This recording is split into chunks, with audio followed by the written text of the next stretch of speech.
1년은 365일입니다. 1년 365일은 하루 24시간이 365번 쌓여서 만든 시간입니다.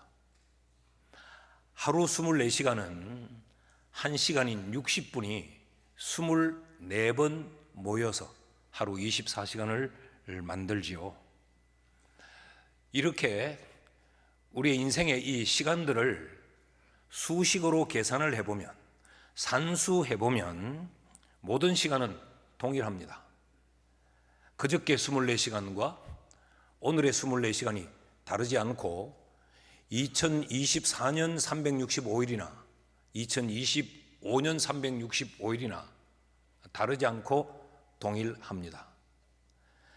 그러나 이 동일한 시간에 어떤 특별한 의미를 담는 순간에 이 시간은 결코 동일한 시간이 아니라 모든 시간이 다 다른 시간, 특별한 시간이 되고 맙니다.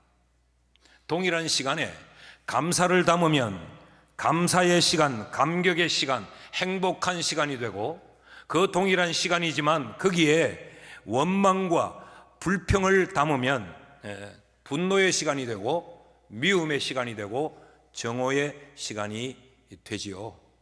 그런 의미에서 시간은 다 동일한 것 같으나 동일하지 않은 것입니다. 저는 이 시간을 살아오면서 지금까지 이런 시간의 반복을 계속 살아오면서 요즘 들어서 우리 사회가 너무도 거칠어지고 너무도 폭력적이 되었다라는 것을 많이 느낍니다. 여러분도 그렇지 않겠어요? 세상이 왜 이렇게 사나워졌나? 왜 이렇게 아주 각박해지고 이렇게 무서워졌는가? 이런 생각들을 우리가 많이 갖지 않습니까? 언제부터인지는 모르지만 우리 사회에 혁명, 투쟁, 쟁취 이런 깃발들이 풀럭이고 이런 구호가 외쳐지고 머리에 이런 붉은 띠를 두르고 그런 모습들을 우리가 참 많이 보게 돼요. 그런 모습을 우리도 별 의식 없이 바라보고 있노라면 이런 생각이 갑자기 듭니다. 그럼 감사는 어디 갔지? 라는 생각이 들어요. 이런 과격한 구호들과 과격한 몸집들이 우리 사회에 만연되면서 동시에 감사, 은혜, 기쁨, 만족 이런 표현들이 사라졌다라고 하는 것을 우리가 알 수 있습니다.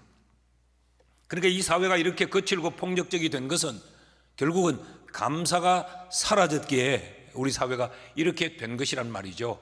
현대라고 하는 이 시간에 이런 우리가 늘 폭력적이고 거칠고 과격한 것들을 담았기 때문에 우리의 시간들이 이렇게 거칠어졌고 과격해졌고 이런 폭력적이 되었다라는 이야기 아닙니까? 우리의 지난 어린 시절엔 그래도 스승의 은혜를 감사하면서 그 은혜에 감사하는 노래를 불렀습니다. 부모의 은혜에 감사하며 부모의 은혜를 기억하는 노래를 불렀어요. 그런데 어느 순간인가 우리에게 이런 감사를 표현하는 것들이 사라졌어요. 그러면서 사회는 급박하게 황폐해져 버렸습니다. 유대인들이 성경만큼이나 귀하게 여기고 가치 있게 여기는 책이 탈무드입니다. 그 탈무드에 이런 유명한 명언이 있습니다. 감사를 모르는 사람을 왜 하나님은 그 사람들에게 이런 벌을 내리라고 하는 그 원칙, 그 규칙을 하나님이 만들지 않았을까? 그 탈무드에는 여러 사람들의 가져야 될 마땅한 지혜를 담아놓고 하나님이 어떤 마음을 가지셨는가에 대한 많은 기록들을 해두었는데 왜 감사를 모르는 사람들에게는 이런 벌을 내려라, 왜 이런 규정은 없는가? 그렇게 질문을 하고 그 책은 스스로 답을 합니다. 감사를 모르는 마음은 이미 불행하고 있기 때문에 벌을 내릴 이유가 없다. 감사가 상실되면 한 개인의 마음이 황폐해져서 불행해지고, 감사가 사라진 그 사회는 이미 불행의 소용돌이에 휘말리고 있기 때문에 더 이상 거기에 어떤 벌을 가할 이유가 없다라는 말씀이죠. 저는 충분히 공감합니다. 감사가 사라진 마음에 거기 여유, 거기 만족, 기쁨, 보람, 평안, 이런 단어들이 자리할 수 없어요. 그 늘 감사가 사라지면 거기는 원망, 불평, 분노, 정오, 보복, 이런 것들만 가득 차게 되는 것이죠. 그래서 우리의 삶의 감사는 대단히 중요합니다. 오늘 추수감사 주일입니다. 이 추수감사 주일에 도대체 감사가 뭐냐, 감사를 좀 다시 생각해 보고 싶습니다. 감사를 어원적으로 정의하려는 것이 아니고 감사의 실제적인 그 의미, 성격, 감사의 본질이 뭔가를 우리가 다시 한번 배우려고 해요. 감사가 뭔가, 오늘 이 본문은 10명의 나병 환자의 이야기입니다. 감사를 이야기할 때, 은혜를 이야기할 때 단골로 등장하는 그런 본문이에요. 나병은 그 당시, 물론 지금도 그렇겠지만 나병은 난치병입니다. 고칠 수 없는 병이에요. 그래서 그 시대의 사람들은 이것을 천형으로 여겨졌습니다. 하나님의 저주라고 생각을 했단 말이죠. 그리고 이 나병은 전염성을 가졌다라고 생각을 해서 공동체의 일원으로 생활할 수 없었습니다. 지위, 고하, 남녀노소를 물어나고 나병 환자는 그 공동체에서 쫓겨나게 됐어요. 가족이 있지만 가족과 함께 생활하지 못하고, 그가 소속된 집단이 있지만 그 집단에서 소속할 수 없었습니다. 그리고 굉장히 불행한 병의 대명사가 나병이고, 나병에 걸린 사람은 불행한 사람의 표상이었습니다. 자, 그런데 이런 불행의 사람 10명의 이야기인데, 이들이 예수님에 관한 소문을 듣습니다. 예수님이 병자도 고치고, 또 예수님이 보통의 사람들이 할 수 없는 그런 능력을 행해서 기적을 행한다라는 소리를 듣고 예수님에게 도움을 요청합니다. 예수 선생이여, 우리도 좀 고쳐 주십시오 라고 호소를 해요. 그랬더니 예수님이 그들을 고치십니다. 제사장에게 가서 네 몸을 보이라. 그런데 이들이 제사장에게 몸을 보이러 가는 동안에 고침을 받아버려요. 왜 제사장에게로 주님이 보내셨는가? 그 당시에 제사장은 한 공동체의 책임자였습니다. 그러니까 그 공동체로부터 쫓겨난 자가 다시 그 공동체에 다시 복귀하려면 그 제사장이 질병이 나았다라고 하는 선언을 얻어야 복귀할 수 있었어요. 그래서 제사장에게 몸을 보이라. 이 말은 내가 너를 반드시 고친다, 너는 나음을 입는다, 그런 말씀이지요. 그래서 이 10명이 나음을 입었습니다. 그리고 그 10명 중에 한 명이 돌아와 예수님께 감사했다라는 내용이 오늘 본문의 이야기입니다. 그런데 이 본문을 가만히 들여다보면 예수님에게서 좀 우리가 당황스러운 모습을 발견할 수 있어요. 그 예수님에게서 예수님 무슨 말씀을 하셨느냐, 17절 말씀을 보시면요, 예수께서 대답하여 이르시되 10사람이 다 깨끗함을 받지 아니하였느냐, 그 9은 어디 있느냐. 돌아와 감사하지 않는 그 9을 주님이 찾고 계십니다. 그런데 이것은 단순히 그 9이 어디 있느냐, 그 9의 위치를 예수님이 확인하려고 하는 것이 아니고, 감사하지 아니한 그 9에 대하여서 주님이 못마땅한 표현이죠. 예수님의 섭섭한 감정의 표현입니다. 당연히 감사해야 되는데 그 9은 왜 감사하지 않느냐라는 의미의 말씀입니다. 그런데 우리가 이 본문을 보면 이 본문 어디에서도 예수님이 그들을 치료하시면서 감사해야 돼라고 감사를 요구한 기록이 없어요.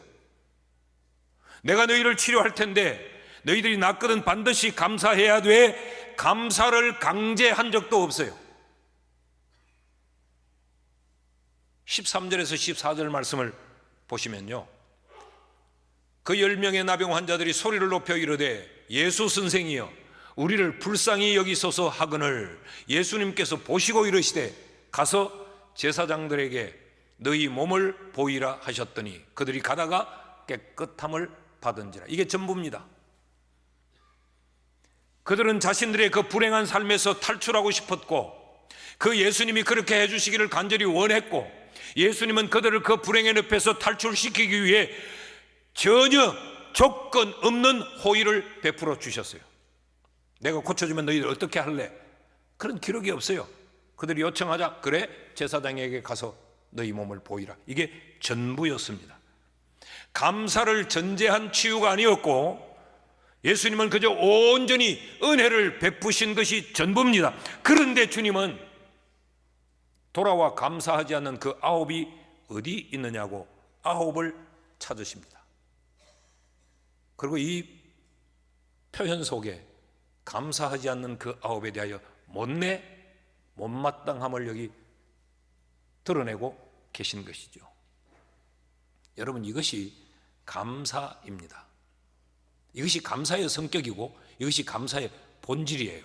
이것을 통해서 주님이 우리에게 감사는 이런 거야 라고 가르치는 그 첫 번째 교훈은, 감사는 능동적 반응이다라는 겁니다. 다시 말하면 감사는 강제하거나 요구해서 되어지는 행위가 아니고 자발적으로 자원해서 스스로가 행하는 그 행동이 감사다라고 하는 걸 지금 우리에게 가르치고 있단 말이죠. 여러분, 감사는 의무 이전의 당연함이에요. 감사가 만약에 의무가 된다고 하면 그 감사는 이미 감사의 성격을 상실해 버린 거예요. 감사가 숙제가 아니고 감사는 본분이에요. 여러분, 숙제는 우리에게 굉장히 부담이 되는 겁니다. 숙제는 굉장히 우리를 불편하게 하는 겁니다.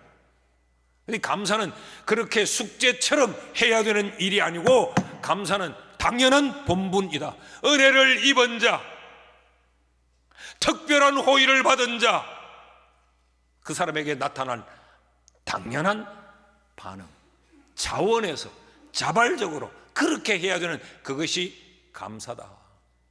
이것을 주님은 그 아홉이 어디 있느냐라는 이 질문을 던지면서 주님은 우리에게 가르치고 있는 거죠. 아니, 목사님, 성경에 보면 항상 기뻐해라, 쉬지 말고 기도해라, 범사에 감사해라, 그렇게 하나님이 우리에게 감사를 명령하고 있잖아요. 그것은 우리에게 감사를 강제하거나 감사를 요구하는 말씀이 아니고, 그 말씀 뭐라고 해요? 이것이 너희를 향한 하나님의 뜻이니라. 하나님이 하나님의 백성들을 위하여 가지고 계신 그 하나님의 원하심이 뭐냐? 하나님의 백성들은 감사의 삶을 사는 것이 하나님의 원하심이라는 겁니다. 이것이 하나님의 원하며, 성도는 마땅히 성도다운 삶을 살기 위해서는 당연한 감사가 있어야 된다라고 하는 것을 지금 우리에게 가르치는 말씀이에요. 자, 우리가 여기서 이런 질문을 하나 던질 수 있습니다. 분명히 10명이 치료함을 받았는데 왜 한 명은 돌아와 감사했는데 그 9은 왜 감사하지 않았을까? 불치의 병, 고칠 수 없는 병, 인간으로서 인간답게 살 수 없는 그 불행의 자리에서 자유함을 얻고 해결함을 얻었다면 당연히 감사해야 되는데 왜 이 9은 감사하지 않았을까? 이게 우리의 궁금함입니다. 작자 미상에 누가 썼는지 알 수 없는 글이 하나 있는데 그 9의 변명이라는 글이 있어요. 그 9의 변명, 감사치 않은 이 9 사람의 변명, 이거를 읽으면서 처음엔 이런 마음이 들었어요. 에이, 너무 유치하다, 너무 끼 맞추기를 했다. 그런데 다시 생각해 보니까 그 유치함과 그 억지스러움 속에 우리가 있어요. 한번 들어보시죠. 그 9의 변명 가운데 그 첫째는 병은 나았지만 정말 확실하게 완전히 나았는지 정밀 검사를 확인해 봐야 된다. 그래서 감사를 안 했다는 거죠. 키를 가다가 여기 나병 들은 피부가 부들부들 떨어지고 깨끗하여지고 나았어요. 그런데 의심 많은 자가 이거는 이렇지만 나은 것 같이 보이지만 진짜 확실하게 나았는지 정밀 검사부터 받는 게 우선이다. 그랬다는 거죠. 두 번째 변명은 지금 나았지만 재발할 가능성이 있을지 모르잖아. 그러니 너무 섣불리 감사부터 해서 되겠나?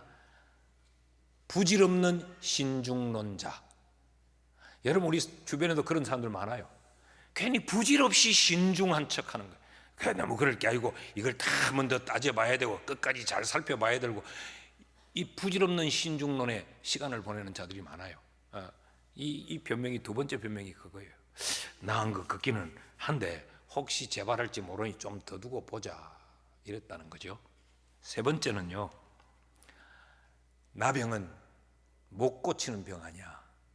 그런데 이게 나았다? 이거는 나병이 아니고 그냥 피부병이었을 가능성이 많다. 회의론적 생각을 가진 사람. 낫게 해달라고 소리를 쳐서 나음을 입으니까 이게 나병이 아니었을지 모른다. 좀 희귀한 그런 피부병이었을지 모른다. 그러니 나았지. 이 속에 저와 여러분이 들어있을 수 있습니다.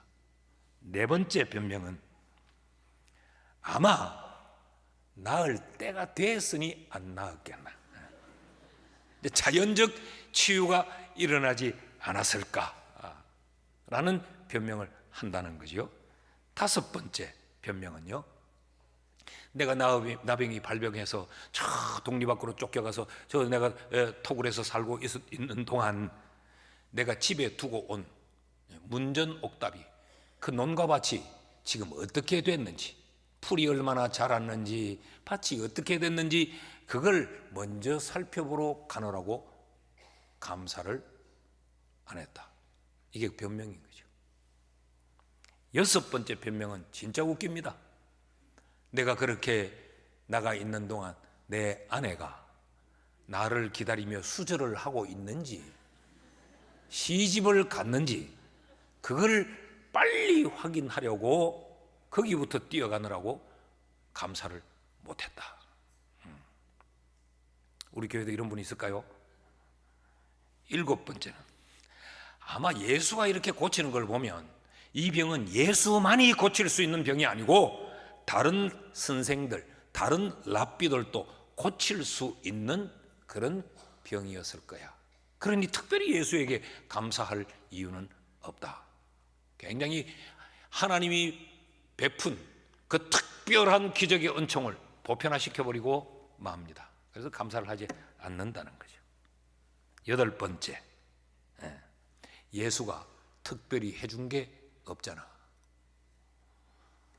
제사장에게 가서 몸을 보이라 말만 했지 예수가 실제로 우리에게 해준 게 아무것도 없잖아. 그러니 뭐 특별히 감사해야 될 이유가 어디 있겠나. 아홉 번째, 내가 질병으로 그렇게 동네 밖에 쫓겨나 짐승처럼 살았기 때문에 일단 먼저 집에 가서 목욕하고 옷도 좀 갖춰 입고 그런 다음에 찬찬히 정신을 차려서 예수에게 감사하러 가면 안 되겠나. 그랬다는 거죠. 이 아홉 가지 변명을 우리는 우리의 삶에 딱 장착을 해놓고 있습니다. 그리고는 경우에 따라 이놈을 빼서 변명하고 경우에 따라 이걸 빼서 변명하고. 여러분, 이 모습이 혹 우리의 모습은 아닐까요? 그러니까 우리에게는 감사가 뭐예요?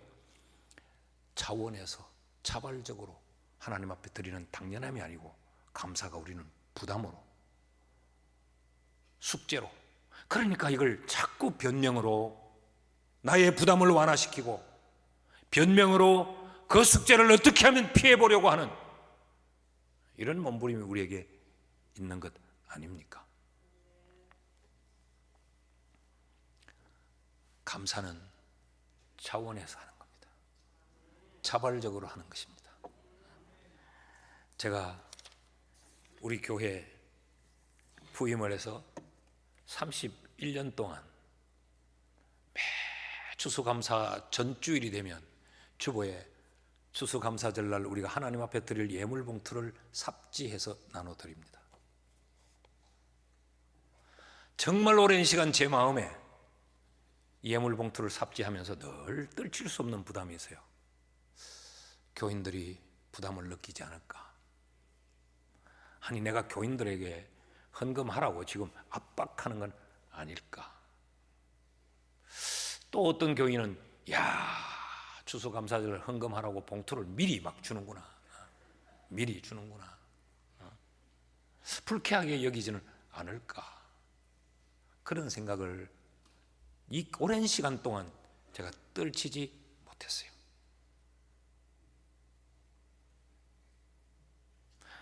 여러분은 이 추수감사 헌금 봉투를 받으면서 어떤 마음이에요? 그렇지, 감사해야 되지. 한 해 동안 그 은혜에 감사해야지. 그렇고 말고 이런 마음으로 감사가 북받쳐 오르고 내 속에 눌러놓았던 그 감격이 막 샘솟아 올랐습니까? 아니면 봉투가 들었네, 얼마를 해야 되지? 10,000원을 하려니 조금 작은 것 같고 10만 원을 하려니 손이 떨리고 얼마를 해야 되지?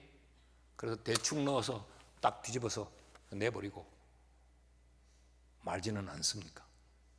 여러분은 어때요? 부담이 되십니까? 아니면 하나님 앞에 당연히 우리가 자원하여 감사해야 되지, 그런 마음이 드십니까? 여러분의 감사를 다시 한번 생각해 보십시오. 둘째로, 감사는 미루거나 감사는 외면하는 것이 아니고 감사는 지금 오늘 현재의 행동으로 결단해야 하는 것이 바로 감사입니다. 자, 오늘 본문은 예수님께서 감사한 한 사람과 감사하지 않은 9사람을 지금 비교하고 계시지요. 이들이 깨끗함을 받은 시간이 언젠가를 보십시다. 14절 하반절을 보면 그들이 10명이 가다가 제사장에게 가다가 깨끗함을 받은지라 그랬어요.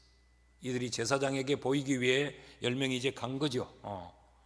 가면서 무슨 대화를 했겠어요? 나는 나오면 이렇게 살 거다 막 희망에 부풀어 간 사람도 있을 끼고, 진짜 우리 가기는 가는데 낫기는 나을까? 뭐 그런 생각을 했을 수도 있고, 가다가 누구 하나가 이거 봐 나왔어. 그러니까 저마다 웃도리를 벗어던지고 여기도 등은 어때? 충분히 우리가 상상할 수 있지 않습니까? 가다가 이들 모두가 깨끗함을 받았어요.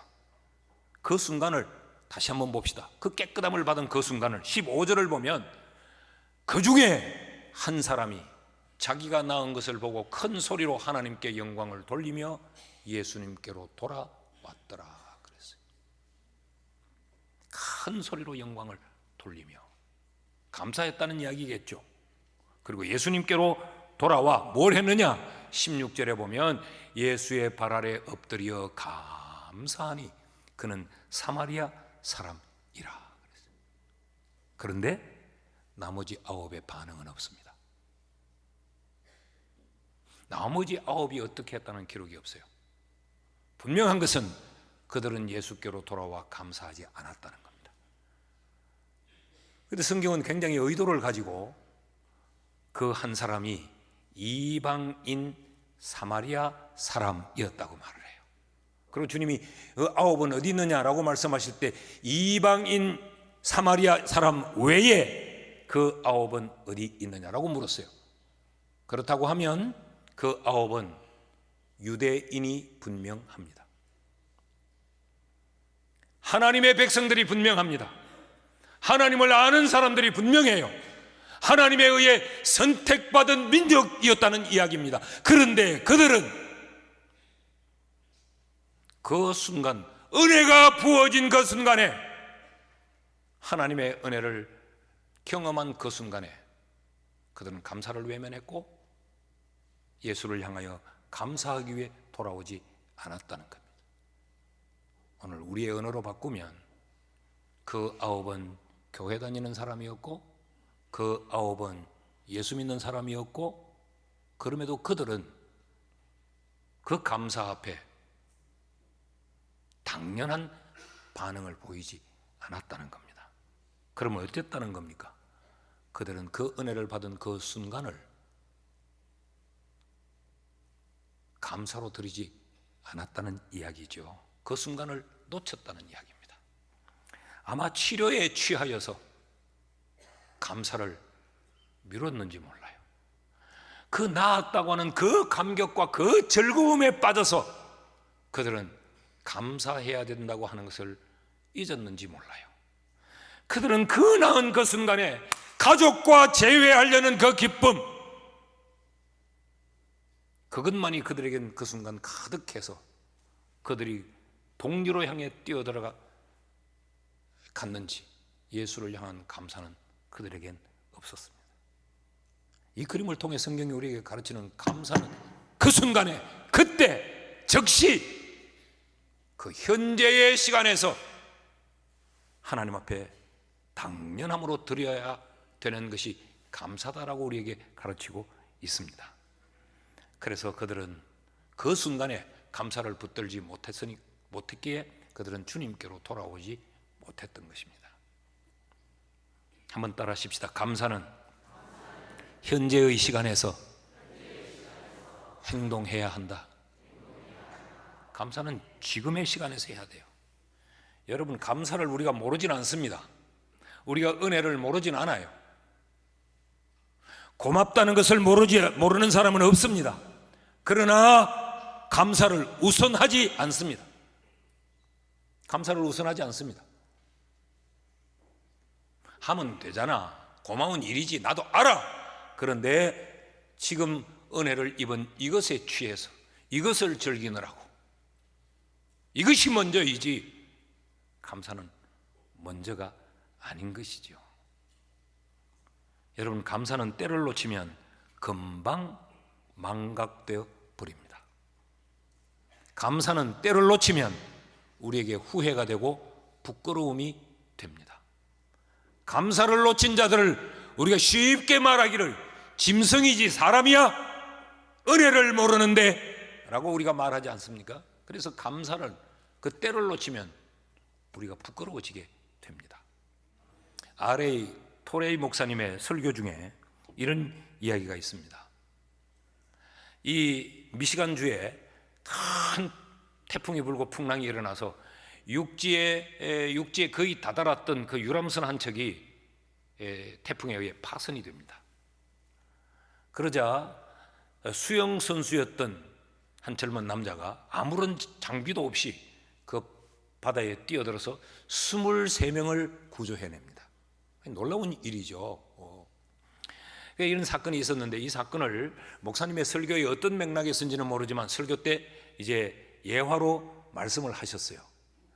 그 이야기를 쭉 하고 설교를 마치고 나가니까 저 로비에서 노인이 한 분이 목사님 손을 덥석 잡더니, 목사님, 그 수영 선수가 바로 접니다. 그러니까 그 구해낼 때는 젊었었는데 그 세월이 하도 많이 흘러서 이제 노인이 된 거죠. 그래서 목사님이 너무 반갑고, 그래서 목양실로 이제 데리고 올라가서 차도 대접하고 그날의 이야기를 서로 나누었어요. 그러다가 목사님이 정말 의미 있는 일인데 지금도 기억에 다 기억하고 계시나 보죠. 그럼요. 가장 인상적이었던 순간이 어떤 순간이었어요? 23명을 구출하는 그 과정에서 가장 인상적이었던 순간이, 그렇게 물었더니 이 노신사가 뜻밖의 이런 대답을 합니다.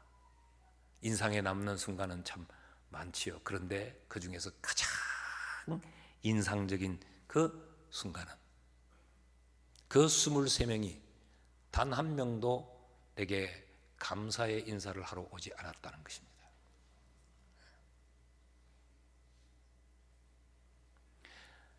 성탄절이 수없이 지나갔는데도 단 한 장의 감사를 표하는 성탄 카드를 받아본 적이 없습니다. 여러분, 우리는 이런 이야기를 들으면 욕부터 나오죠. 호로 새끼들 아니냐고, 지 생명을 구원해 줬는데 그게 인간이야 라는 욕부터 먼저 나오지 않겠습니까? 여러분, 그들이 감사를 몰랐을까요? 그들이 그 순간에 내가 누군가에 의해 내가 목숨을 건졌다는 그 사실을 몰랐을까요? 그들이 감사도 알았고 어떤 은택을 내가 입었다는 것도 알았고 그것이 누구로 말미암았다는 것도 그들이 알지 않겠어요? 이 정도면 얼마나 매스컴이 떠들었겠어요? 그럼에도 불구하고 그들이 감사하지 않았던 것은 그 순간에 감사를 붙들지 않고 미뤘기 때문에 그렇습니다. 그 순간에는 살았다는 그 감격에 취했고 그 순간에는 살았기에 가족을 만날 수 있었다는 그것에 취하여 있었기 때문에 감사를 그 순간 붙들지 않았다는 거죠. 여러분, 감사는 지금 하셔야 합니다. 감사는 늘 현재여야 합니다. 주님 이것을 우리에게 가르쳐요. 여러분의 감사를 다시 생각해 보십시오. 셋째로, 감사는 능동적인 반응이어야 된다. 자원하고 자발적으로 해야 된다. 그리고 그 감사는 늘 현재에 결단하여 행동해야 된다. 뿐만 아니라 이 감사는 또 다른 축복을 불러옵니다. 이 한 사람, 돌아와서 예수님께 감사한 이 한 사람은 이게 여러분 대단한 겁니까? 당연한 것 아닙니까? 그런데 이 당연함이 우리에게 돋보이는 이유는 그 9명 때문에 이게 돋보이는 거지. 이게 지극히 당연한 거죠. 그런데 이 당연함에 감사를 드렸던 이 한 사람은 그 당연함에 감사를 드리지 않았던 그 9사람이 얻지 못했던 또 다른 축복을 이 한 사람이 받게 됩니다. 자, 16절을 보시죠. 예수의 발 아래 엎드려 그 한 사람이 감사하니 그는 사마리아 사람이라. 예수의 발 아래 엎드렸다. 이 말은 예수를 경배했다는 이야기입니다. 그가 엎드려 경배한 그 예수가 누구냐? 세상 그 누구도 나병을 낫게 할 수 없었는데 말씀 한마디로 제사장에 가서 몸을 보이라. 그 한마디로 그의 불치해병 나병을 치료해 주신 분이 그 예수요.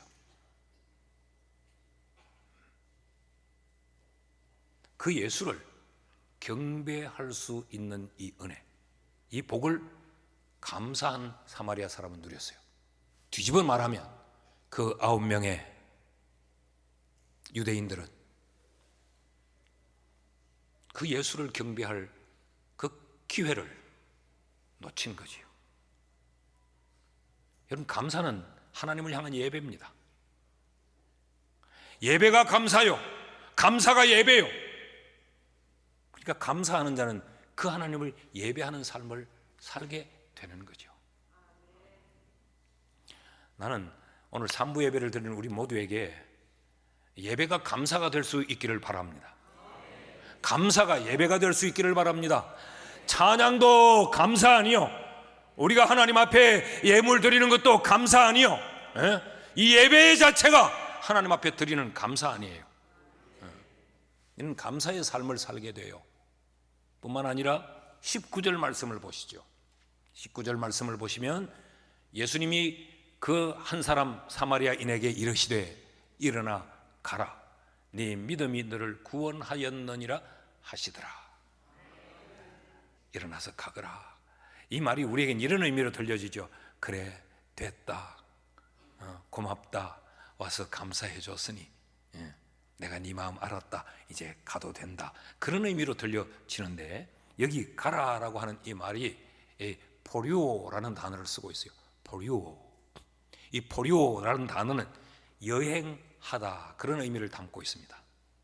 그런데 일반적이고 보편적인 그런 여행이 아니고 특별한 방향을 따른 여행, 목적 있는 삶을 이야기하는 단어가 여기 가라라는 거예요.